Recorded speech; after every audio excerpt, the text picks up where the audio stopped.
How about this for a mantra? Don't overthink, attack. That's one of the philosophies that Nolan Welch, owner of Delta Electric, lives by as a business owner, and it has served him very well over the years, building up a business over the last 12 or 13 years into a very, very solid and productive company. A couple of other nuggets that you're going to hear from Nolan on this broadcast.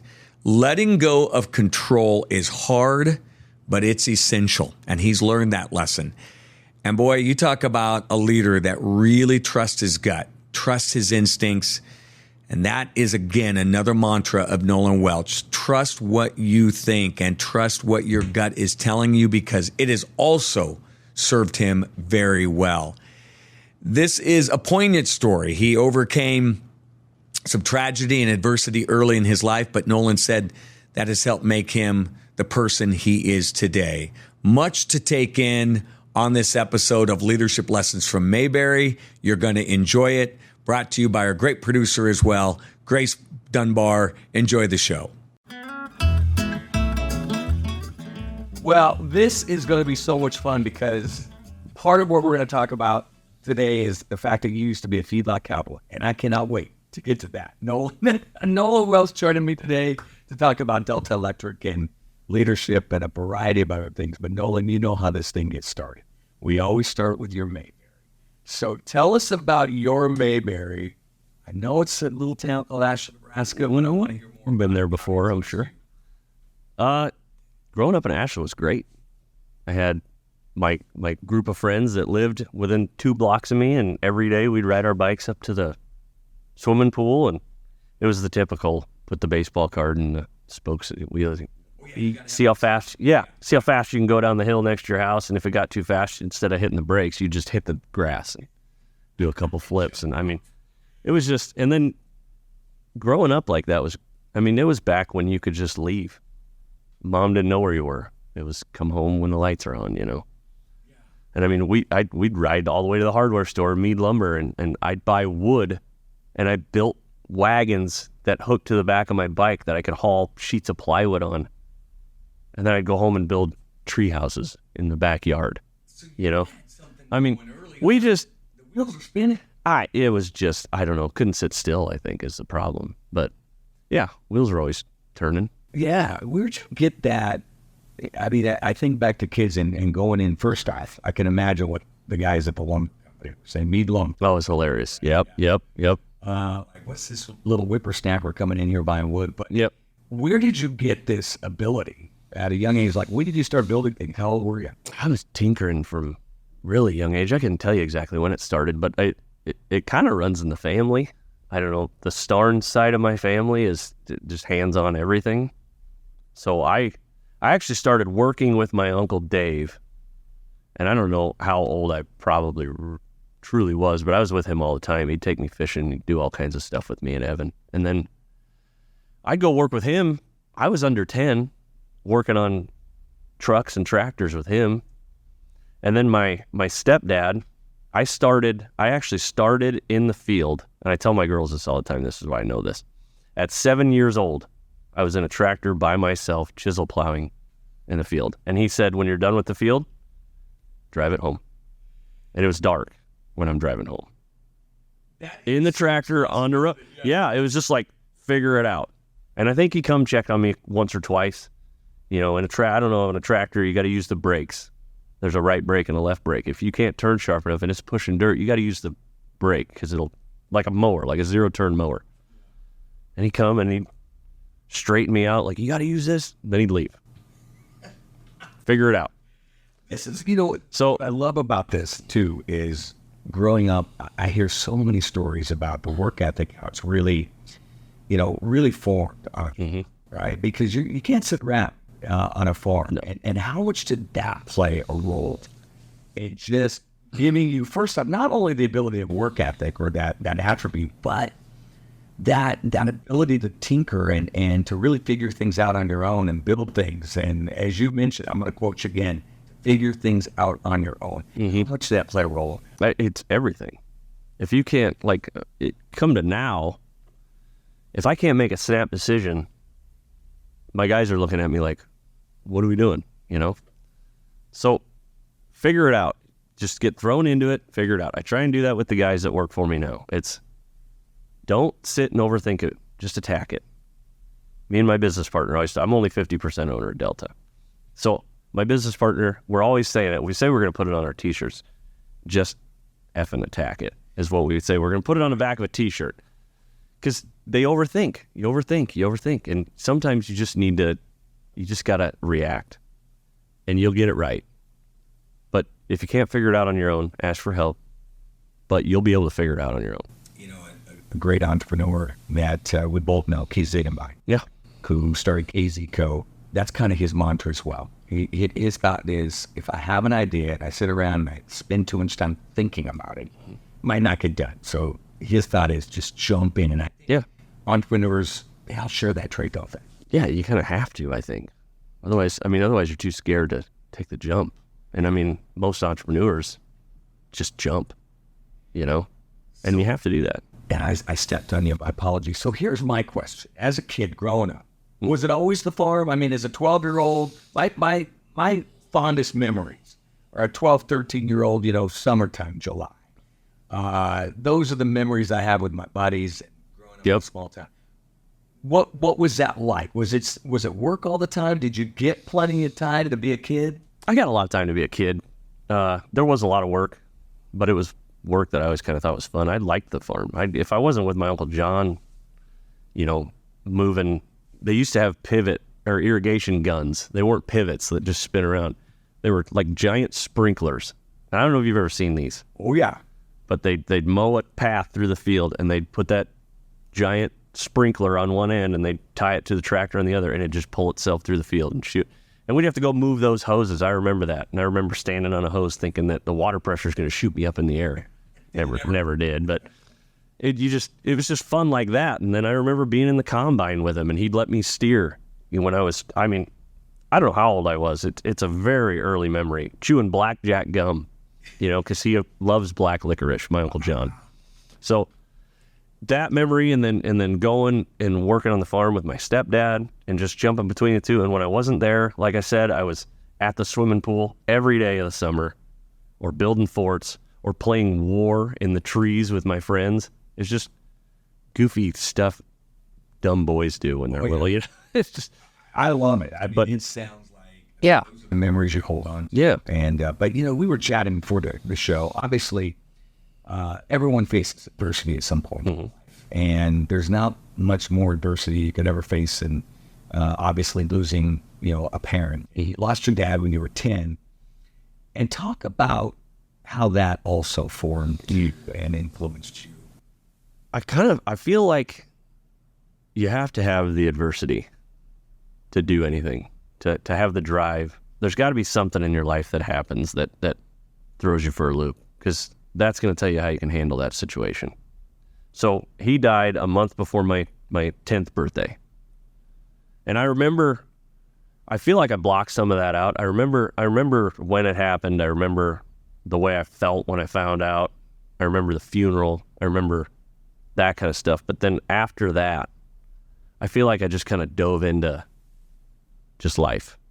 Just help on the farm, play with my friends, Maybe a natural coping mechanism? It might have been. It might have been that. It might have been part of the fact that, we kind of knew it was coming at some point. It was brain cancer. It was coming and going. For a while he was fine, and then it kind of... So, I don't know. I just kind of took it. It's kind of hardened me. I don't get real emotional about things anymore, which is probably a good thing, because I also don't get stressed about things very often. It takes a lot to stress me out. And I think it's probably part of it, You have that kind of...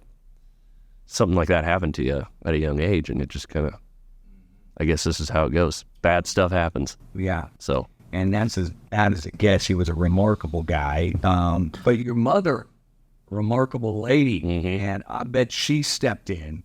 Oh, yeah. And, really, think about what she's dealing with at that time and how she showed you strength. How much that influenced you as well? It was hard for her because single mom, she worked all the time. She worked weird hours too. I remember she'd be at work at night because she worked at the nursing home. Me and Evan would be home. We had a babysitter some nights, you're home alone. It was different, but she was always working. And I got to give credit to my uncles, my grandpa, Dell.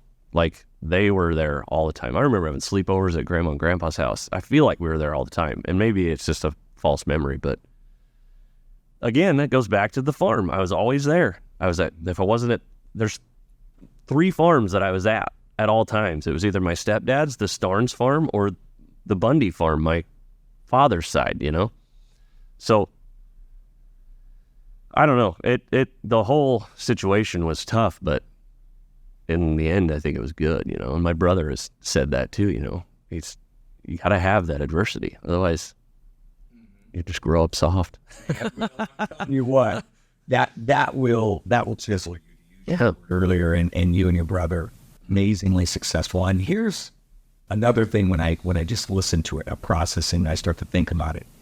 You had all of these people around you with amazing work ethic. Mm-hmm. I mean, your mother working at night, to take care of you guys. And you've got, all of this extended family working on the farm, bringing you in, showing you how it's done. No wonder, you have been successful. And of course, your brother Evan as well. That had to play such a huge role, whether you knew it or not consciously. It had to play a huge role. I didn't know. Yeah, I didn't know it at the time, obviously, but I know now, looking back, and what me and my wife do with our kids. They see me and her working all the time, and I take them with me all the time. You gonna come on? Let's go. I made my 13-year-old run the trencher the other day, the big trencher. I got pictures of it. It's hilarious, but she had the grumpiest look on her face the whole time. But she did great. No hiccups. But you know what? She didn't like the cleaning the trench out part with the shovel very much, but yeah, but she's getting her payback because I understand you have to go to Motley Crue. Yes, I do. Yeah. Which will be fun, but it just sounds like a lot of noise. You talk about adversity right there. Motley Crue, Def Leppard, Blood Team Center. Yeah, I'm telling you, it'll harden me a little more probably. So, your career, I love it. Here you are at 15 years of age. 15 years of age, when everyone's thinking about, again, just going to school, make the football team, whatever, right? And at age 15, you end up buying your first business. Yep. I've got to hear about this. It's a lawn mowing business, but one, how'd you negotiate a price? How did you know you wanted to buy it? Well, honestly, I don't even remember the price negotiation part of it. I started working for Tyler when I was... Tyler Hodges, another Ashland guy. And he built a pretty good business. I mean, he had a lot of accounts. I mean, for a small town mower, I think that we had like 60 accounts when I bought it, which is a lot for a 15-year-old. But I started working for him. I worked for him a couple of years, and I think it was going off to college, or actually he was in college. I think he might have been graduating and was going to a career. So he's like, you want to buy it? I don't remember what I bought it for, but I did have to get a loan. So I got a loan. Mom co-signed. So it wasn't a difficult thing for me to get financing, but it was a reality check. Thank God for Mom, because she was the one that sent out the bills to everybody monthly. I never did that. I just collected the money and then spent it like a dumb 15-year-old would, on car stuff and all kinds of whatever. But if I'd have known then what I know now, I'd be a lot farther along in my life. But I ended up having friends working for me. That's what it was. And then your first experience in hiring.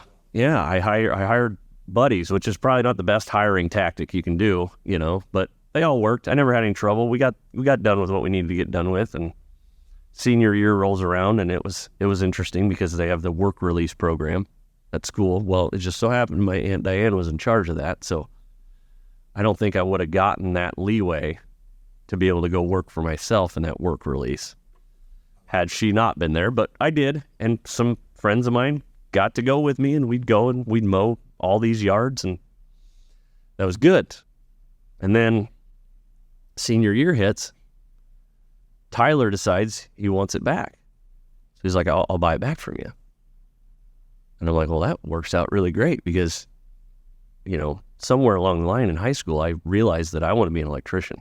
And it was 100% stupid kid, only about the money. Right. I knew that I could fix stuff. I knew I could take things apart. electrician. Works, sounds good. We had a lake house that we went in on with 3 other families up in Morse Bluff, Nebraska. And we were driving around that lake. And one day I remember I was like, what does that guy do? And I pointed to this beautiful house on the lake. That's Les. That's the owner of Fremont Electric. I'm gonna own an electric company someday. You know, that was. Would you recommend that? Was that the right motivation? No. Pick something that you like or love to do and do that. You know, I can't say that I love my job. I'm just naturally good at it. I tell my kids all the time, just do enough, work hard when you're young, save enough money, invest enough so that way when you get older, you can have a job. It's not about the money because you already got the money. Do something you love. And it's so interesting you say that. I was talking to an entrepreneur the other day who said the same thing. They said, look, I don't know that I love what I get to do every day, but I love being a business owner. We have a great business. And that to me was revealing. Yeah. You don't always have to love what you do, but you've got to have skill at it, and you've got to love, for sure, being a business owner, developing people. Yeah. And it sounds like those are areas. For sure. I love building a business. I like the inner workings, the behind the scenes. I don't necessarily like going out and wiring things anymore, especially. I mean, it's just, weighs on you. But I like, we got this problem. Let's fix that. Okay, we got that fixed. Now what's the next problem that's going to show up?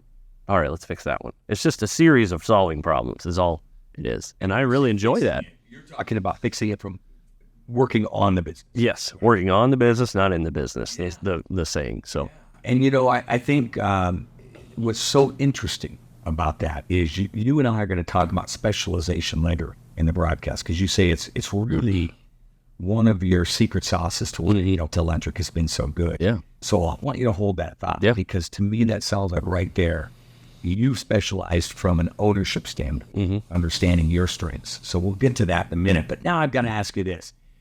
You had your hand at being an electrician. You go in, you start out, you get your first job, and you said, look, I'm done. I'm out of here. And so you became a feedlot cowboy. Yeah. That's where your feedlot cowboy career started. Yep. So tell me about that process of getting in and then stepping out and being on a horse all day long. It was unique. So to go back a little bit, I graduated high school on a Saturday. And I started working for Millard Electric on a Monday. I had a 2-day break from graduating high school. And I worked for them, and I worked for I learned a lot at Millard Electric. Those guys are great too. I worked at apartment complexes, learned all the basics, and then I went to big houses. And I had a journeyman, his name was Alan Town. Taught me so much. He was the best guy to work with. But at 20 years old, you're just kind of dumb. Especially boys.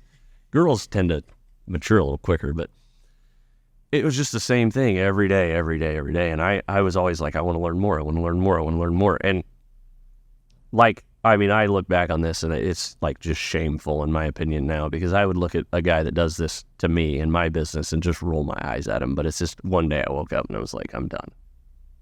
I didn't give them a chance. I didn't talk to them. And it was a mistake. I shouldn't have done that, but I quit, and Grandpa Dell was like, "What are you doing? What are you gonna do?" I mean, he was the guy that would pound on my windows when I stayed out too late the night before. He'd come to my house, pound on my window at 10 in the morning. Get out, Nolan, get. So I mean, he always kept me in check, which was good. But I had to find something to do, and I called Doug Anderson, the boss at Timmerman's north of town, and I'm like, "Hey, I need a job. What do you?" He hired me, and that was it. And it's still to this day, it was the best job I ever had. I mean, it was just fun. Every morning at 7 a.m., you'd saddle a horse and ride pens until noon. But what about those days where it's 20 below? That's still great. So that horse is kind of warm, I mean, it was fun. It was just a fun job. I just realized shortly, hey, this is not where I want to go for the rest of my life. But so you jump back in. So what draws you back in after I did your toe in the water and decided you don't like it? It was too cold earlier. I didn't realize that show. I think it was a year and a half of working there. But then in that time, I met my wife. And then everything I mean, it was one of those situations where she's it. She's the one. This is gonna, and it clicked really quick. We had a short. I knew my wife for 6 months before we were married. We met, got engaged. I mean, it was boom, boom, boom. It happened fast. We've been married 15 years now, so I say it worked. But I met her, and it was just, I got to start doing something, because now there's going to be family. So one day I'm literally on the horse, and I get a phone call from a friend of mine. His name's John Gifford. He worked for Roberts Electrical Contracting in Omaha. Hey, you want a job? I'm like, well, what's it pay? I think I was making $11 an hour riding a horse. Well, we'll start you at $13.50. Like, when you want me to start? I'm back. Let's go. You know, Make decisions quick, don't you? I feel like you have to. I mean, sometimes they're not always the right decisions, but at least you made a decision. You know, you miss out on a lot if you don't. So, I like what you said earlier. You said, when I don't go with my gut, yep, it doesn't seem to work. Whether it's marriage, you went 6 months, but you've had an incredible marriage. Yep. Whether it's that one phone call and 30 seconds later, you're taking a job. And I've got to imagine there are other things from a business perspective that your gut tells you something. Yeah. So that takes a lot for people to just trust their gut. How do you learn to trust it? Because I got to imagine every time you've been wrong. Getting burned. Mm-hmm. Easiest thing that comes to mind is customers that won't pay. I've learned to follow my gut when I'm meeting with a new customer, and I learned this at Roberts. I went from being a service electrician at Roberts to within probably a year and a half, I was the service manager. So it all happened really quick.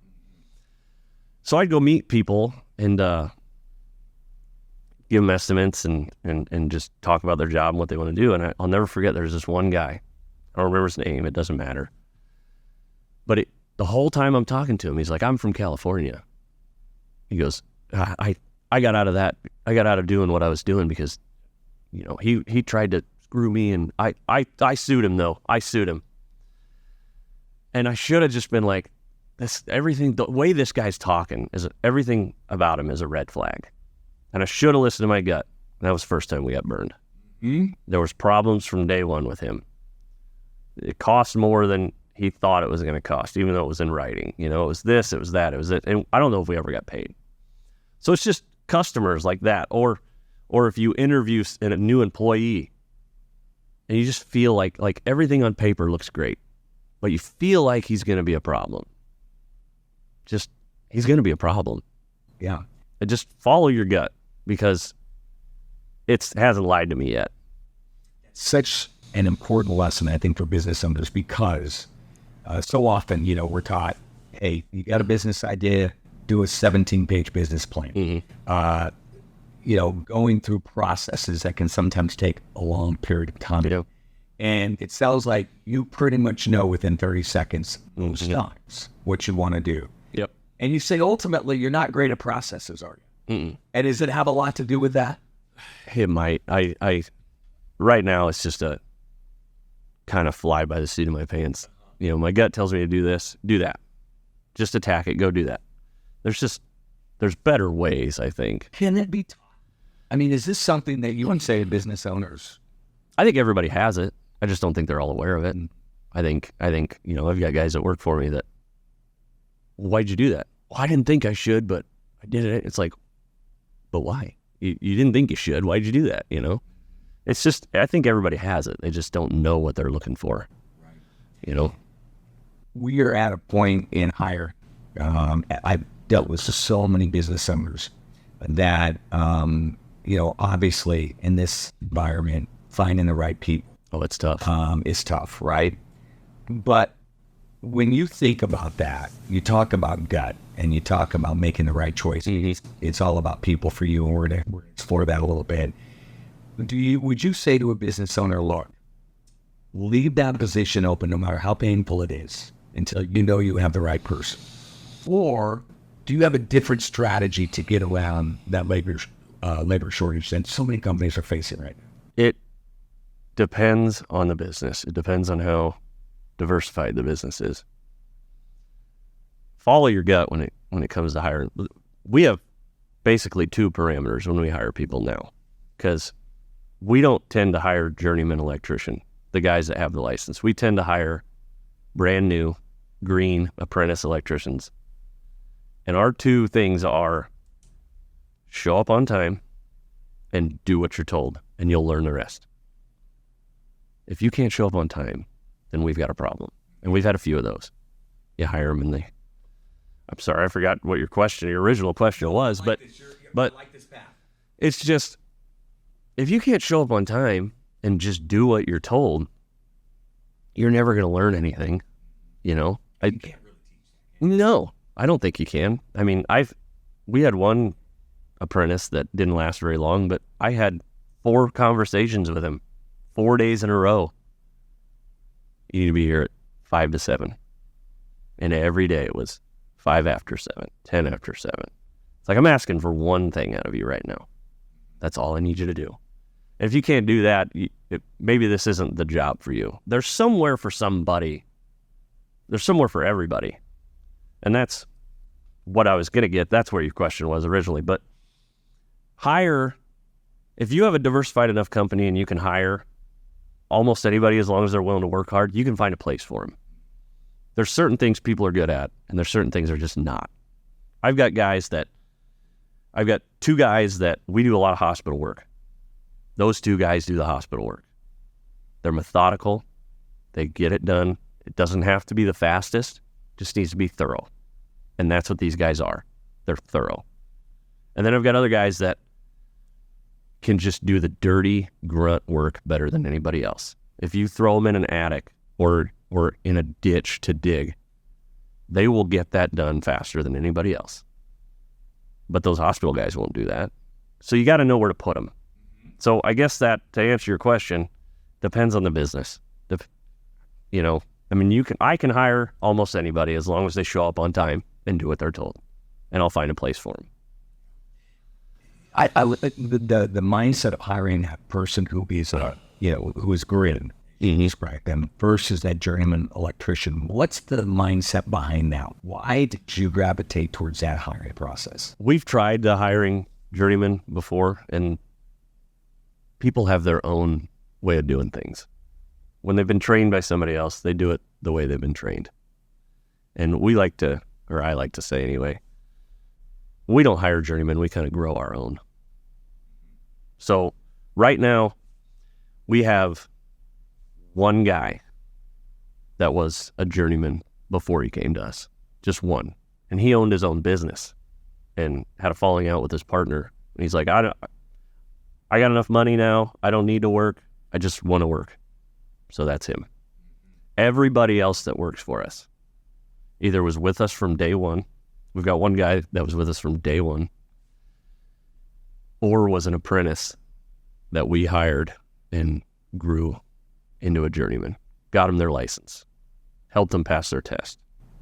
I think that is a really a smart way to go about hiring, because it fits into your culture as well. You get them to buy into what you do at day one versus having to recondition them from where they came from. But you also talk about your secret sauce. Your secret sauce.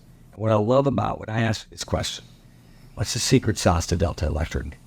It has to do with people, right? Mm-hmm. It's not a service orientation or anything like that. It is with people, because you said the secret sauce is you've learned to get specialization, right? Mm-hmm. Your people. You've already talked about that. Yep. Every employee work to their strengths. So again, it's a people issue, which I love. Yep.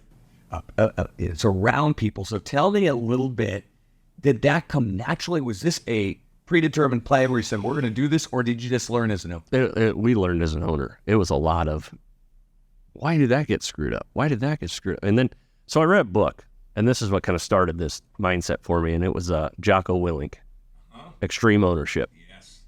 And ever since I read that book, that's a great book for anybody to read. I mean, anybody. It applies to parenting. I mean, it's everything's my fault in the business. If something goes wrong, I mess something up.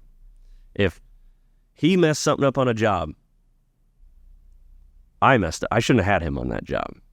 Or I didn't give him the proper guidance to finish that job. I didn't give him the right tools, or I didn't tell him enough about it before he got there, you know? That to me is the end all be all. Yeah, that's what it's all about. Yeah, that's where and that's what we learned is we used to just say, all right, well, this guy's free, throw him on that job. This guy's free, throw. Well, no, that's not how we do this anymore. If I've got residential service work that comes in, it's look at the schedule and tell me when Dave is available, because he's doing that. If the customer's got to wait a little longer, I'm sorry, but it's better for you in the end anyway, because he's going to save you money. If he gets there, gets it done, gets out of the door.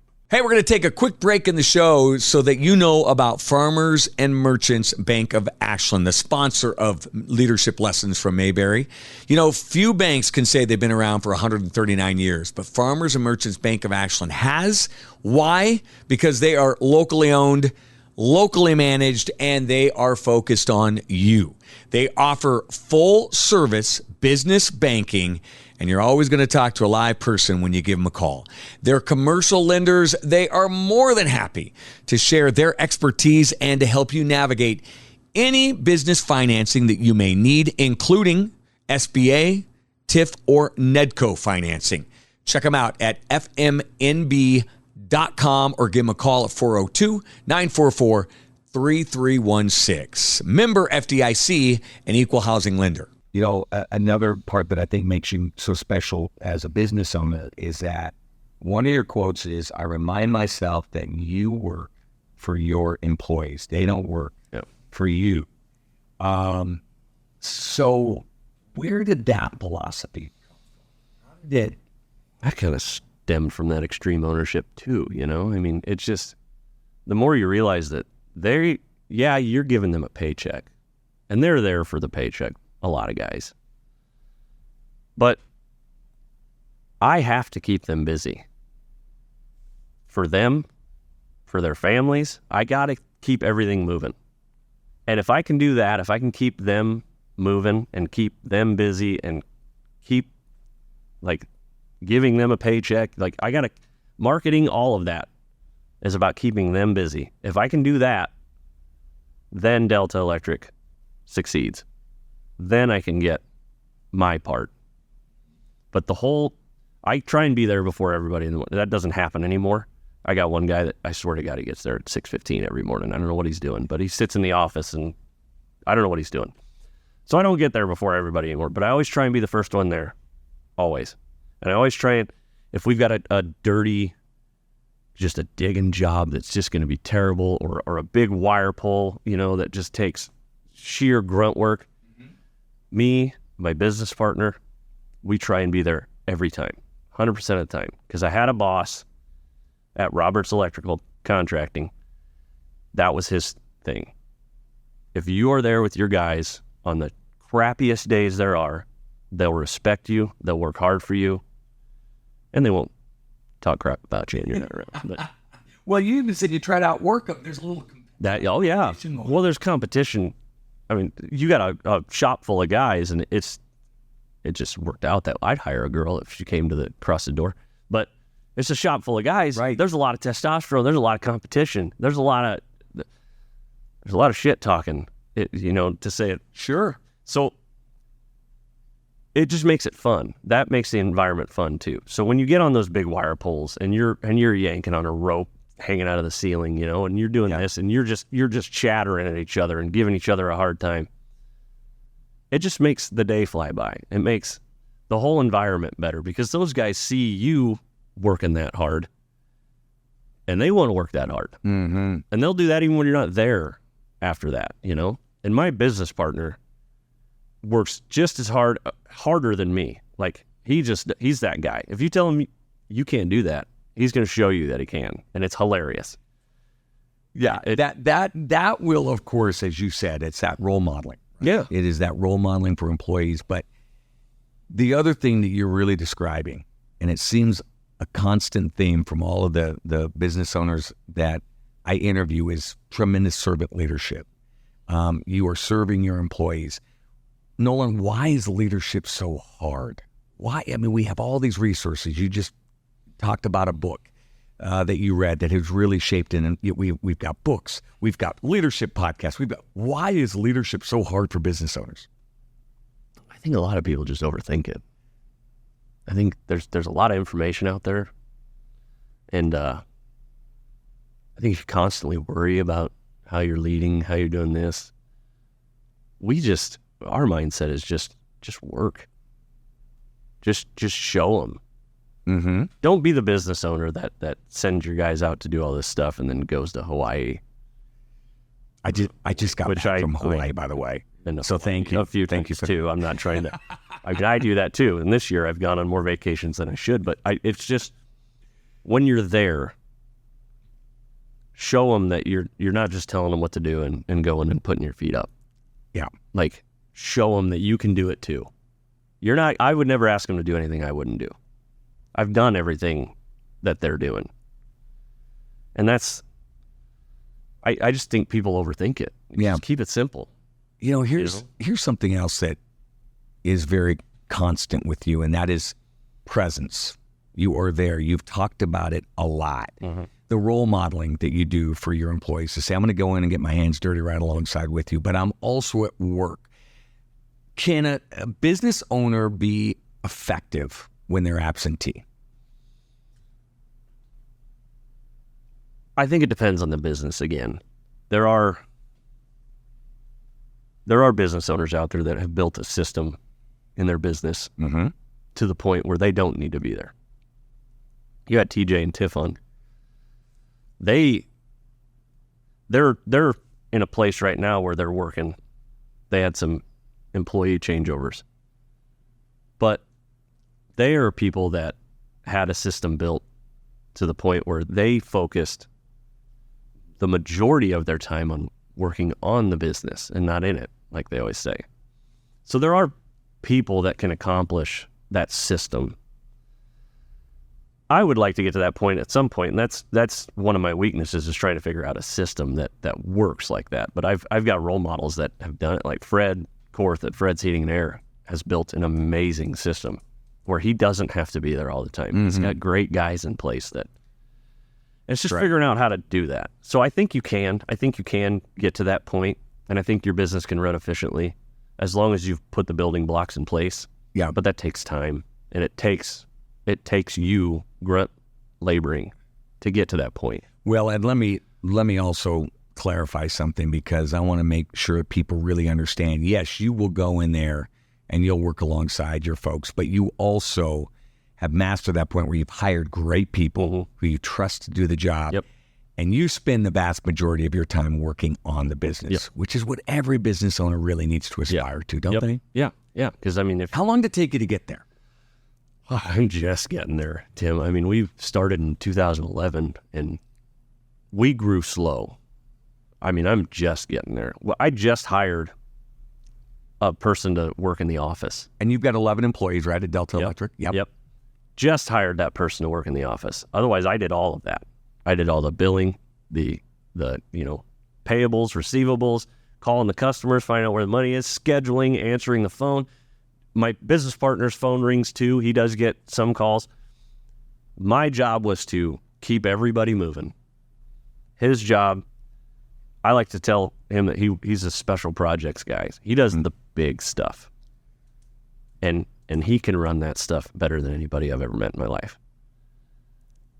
But I finally got to the point where, all right, now we've got a lady in the office. She's going to answer the phone. She's going to run the schedule. She's going to, take care of payables and receivables. Now I'm going to try working on the system. How can I keep marketing going? How can we keep that phone ringing every time, How can I get from the time they finish a job to the time we bill a job? How do I streamline that? Just don't forget. Because you don't have that in place. I'll have a guy that finishes a job and 2 months goes by and I'll go, I didn't bill that. And that's a problem. Mm-hmm. You need cash flow. I want that billed right away. So those are the systems that I need to work on now. And like I said, I just got to that point of being able to think, now I'm going to work on those. And what triggered that? If you could go back and do it all over again, you look back, you're the old sage and you're looking down on it. 20 years from now, would you say you'd do that quicker? Would you have invested in some of those things earlier? Yeah, probably, for sure. Yeah. You know, the person in the office should have come a lot earlier than now. It's one of those things, though. It's like letting go of control. It's a hard thing to do. Like seeing, I knew what my numbers were every day. I see them every day. I knew who owed us money. I knew how much we owed this supply house. I knew all of it.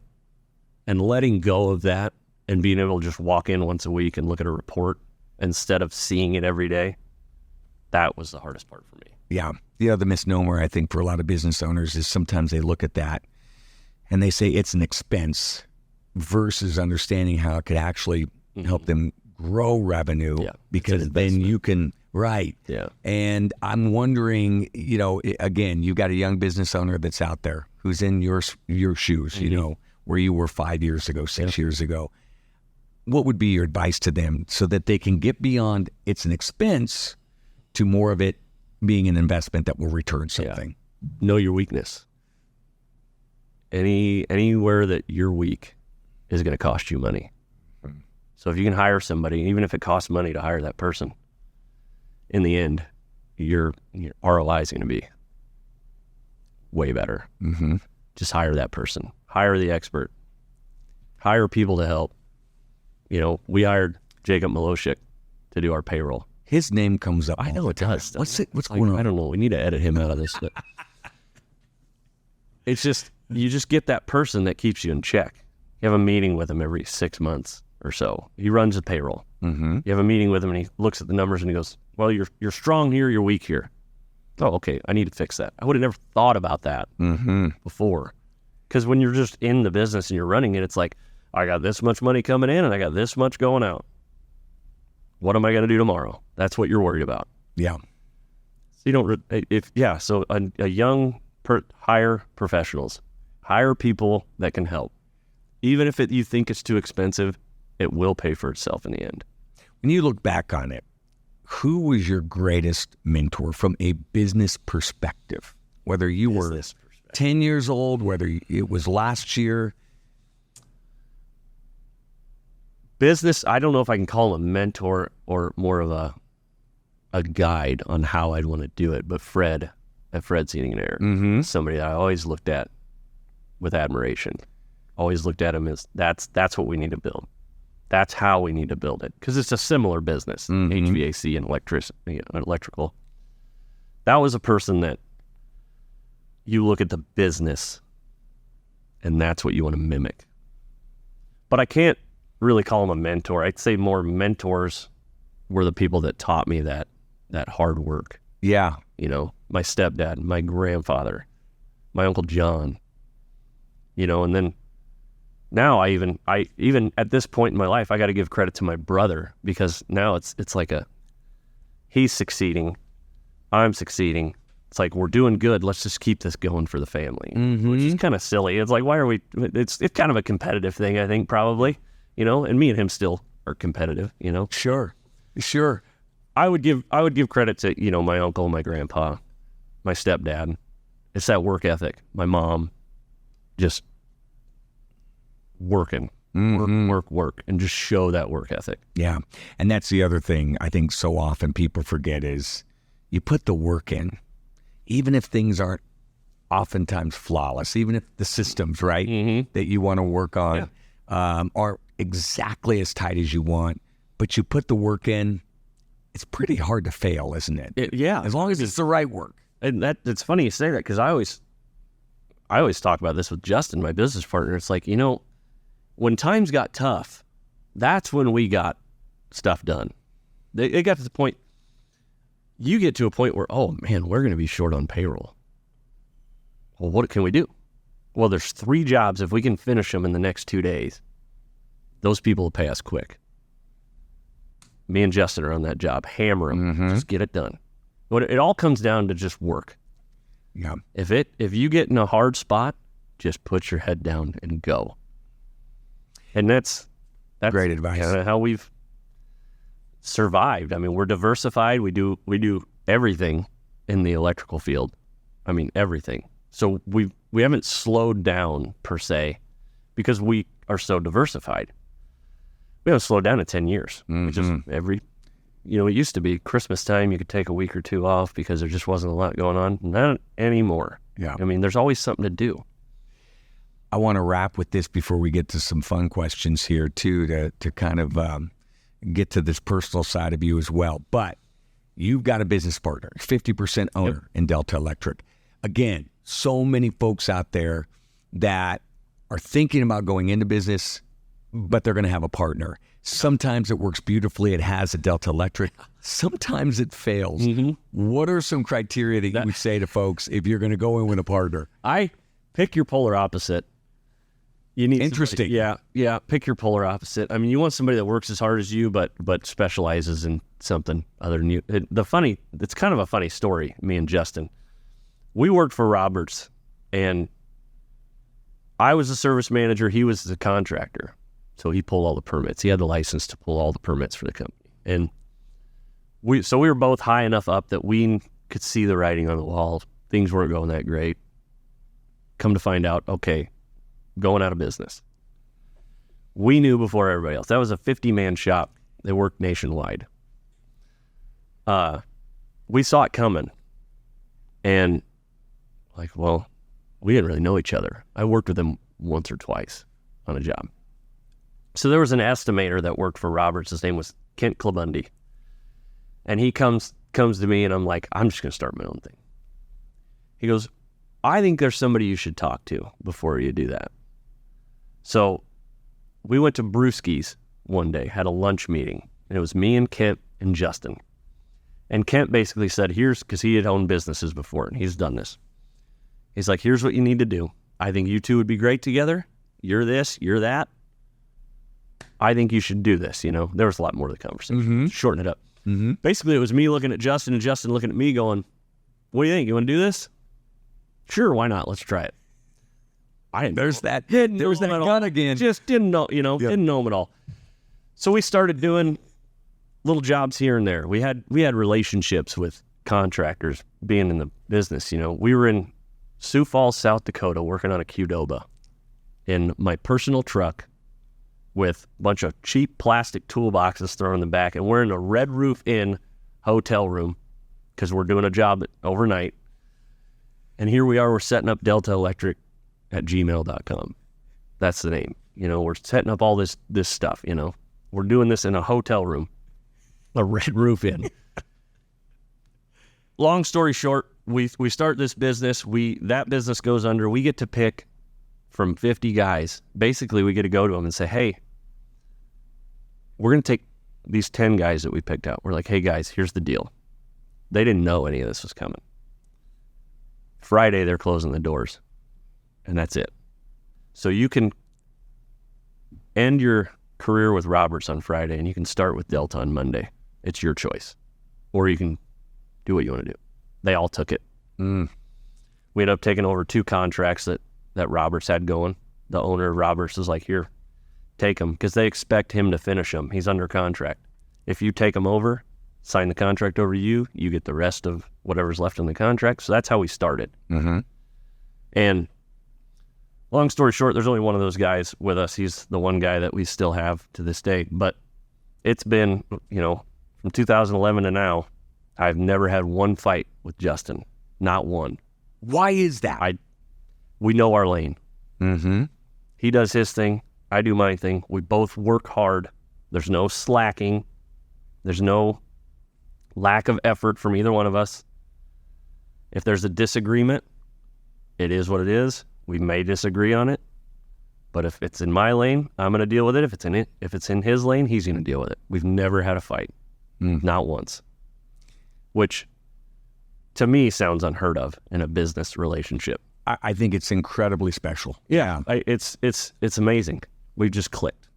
And it was just like you said, it's one of them things. And you did it. You did it with your gut. Yep. You're like, let's go. It was having lunch at Brewski's Pub, and you want to try it? Sure, let's go. What I was waiting for is that you scribbled out the business plan on a cocktail napkin, because that's where business plan. Yeah. There was no money. There was no talk about financing. There was nothing. He bought himself a van. I bought a bunch of cheap toolboxes, threw them in my truck. It was just, And, you go that first 6 months or whatever without a paycheck. That was rough. But even then, we didn't have to, I borrowed money from my stepdad. And I got to thank God that he did that, because since that day, we've never had to borrow money again, that we didn't want to borrow money. Mm-hmm. But it was payroll. And if you knew my ex-stepdad, borrowing money from him is like taking his arm. So I'm like, hey, he's a good businessman. I need $10,000 for payroll. I got to pay these guys. I'm not paying myself out of this $10,000, but I need this. Yeah. All right, take it. Here. Are you feeling all right? Like, and then it was again, borrow a little more. And the stipulations were pay it back when you can. No interest, no nothing. No interest, no nothing. And I borrowed money from him before, but there was interest. There was interest when you borrowed money, but this time it was just get it going. So wow, couldn't have done it without him either. Absolutely. But, and you one other thing that I see consistently throughout this interview is the trust that people have in you, right? Your stepdad, so many people who said, hey, the business was closing on Friday. You had 10 electricians who said, I'm jumping on board. Yeah. What else were they going to do? Well, let's not underestimate you. We had them between a rock and a hard place a little bit. So maybe a little, but it also speaks to you. What do people see in you, do you think? Oh, geez. What did your stepdad see to say, here, take it? What did these 10 employees see? I think, I may be a little too modest to answer that question, but if anything, I think I'll put in the hours. I'll work. Mm-hmm. I may not make the right decision every time, but I'll work. It's not from lack of effort. If I can say anything about myself, it's that. Like, I'm not scared to work. Yeah. And Justin's not either. It just is what it is. And my wife's not either. If it needs to get done, it's going to get done. Yeah. What an entrepreneurial family. Of course, your wife owns a couple of businesses as well, and you say you do the maintenance there, and that's it. Yeah, that's pretty much it. She's got the vision for those, which we're going to have to talk to her at some point too. But this has been fascinating. Now, before I let you go, we're gonna jump into a couple of crazy questions. Is that all right with you? So this has been the summer of blockbusters. Actually, it started out summer just completely crashed and burned. So here's the question: is it Oppenheimer, Barbie, or Mission Impossible for you? Oppenheimer. Did you see it? No.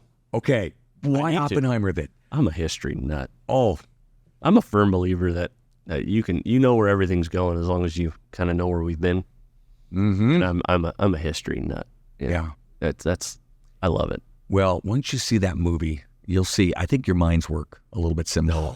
I mean, he's brilliant. Put me on the level of him. But Holy cow! No, but you see, he's a tinkerer, and it's constantly moving. All right, Matt Rule, Husker coach. What have you learned from him? What do you think his greatest leadership trait has been in his short tenure as a head coach? Hasn't even coached a game. But what have you seen? And I don't know that much about him either. I haven't been followed. I got to admit, and this is going to be not good being where we're at, but I am a fair weather fan.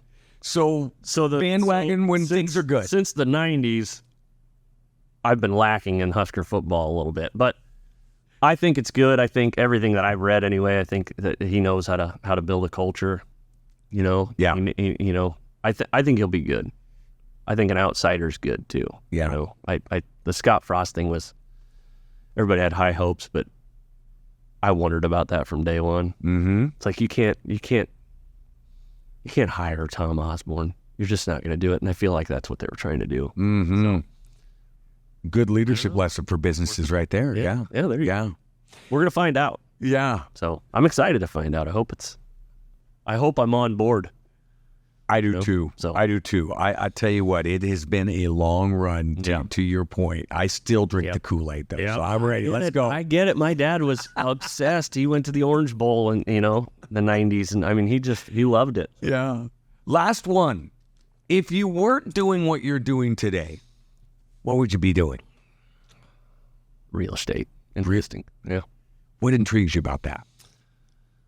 I don't know what it is. I just like it. I like buying buildings. I like buying houses. Me and my wife flipped 3 houses, and it was just enjoyable for me. Yeah. She said stressed her out a little bit, but I couldn't have done it without her though either. You know, I mean, like I said, I know how to grunt.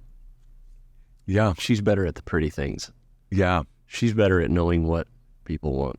Well, I saw the house not far from the elementary school that you guys transformed. Beautiful. Yeah. So a little bit of house flipping and real estate would be what you'd be doing if you really enjoy that. That's fun. And honestly, if I'm done being an electrician, I'm sure I'm going to do real estate in through my retirement. Yeah. Some sort. Yeah. You know, seems I to like fit. all of it. That real estate stuff's just fun. Well, there's that competitive drive again. And it has been a ball learning a lot more. I've known you since you were a little one, but it has been a ball learning more about your vision and your philosophy on business. No wonder your success. No one's going to outwork you. So, yeah, I love it. Nolan, thanks for coming on. Absolutely. Thank you.